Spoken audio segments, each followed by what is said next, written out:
میگه شبی که امیرالمؤمنین رو به قبله کرده بودن دیگه، آخرین لحظات روز 21 شنیدید تو روزه ها که میگن آقا فرمود جز بچهای حضرت زهرا همه پاشن برن، فقط بچهای فاطمه میشینن میخوام وصیت کنم. شنیدید دیگه آقا قمر بنی هاشم بلند شدن با نگاه به داداشا گفت پاشین بریم. تا بلند شد آقا فرمودن نه عباس جان تو بشی، تو برای من حکم بچهای حضرت زهرا رو ده. اصلا همه اینا رو نگه داشتم به خاطر تو. مادرت کجاست؟ آقا اون گوشه نشسته. اصلا خانم تو این فضایی نبود که دیده بشه. یعنی یه جاهای حضور و رد پای حضرت ام البنین در تاریخ هست که اگر این اخلاقو داشت که بخواست دیده بشه، تو چشم بیاد، ازش مطلبی بنویسن، امروز باید 5 جلد 800 صفحه‌ای در مورد حضرت ام البنین ما مطلب می‌داشتیم. خیلی جا بوده، قطعی و یقینا بوده، اما هیچی ازش نیست، چون دنبال دیده شدن نبوده. خدا می‌بینیم امروز نه فقط کشور ما، همه دنیا این گرفتارشیم، شهوت دیده شدن. فرقی هم نمی‌کنه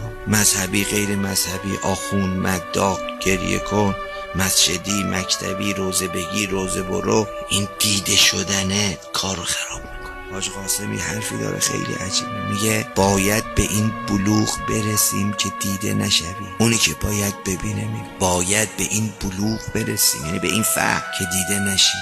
اونی که باید ببینه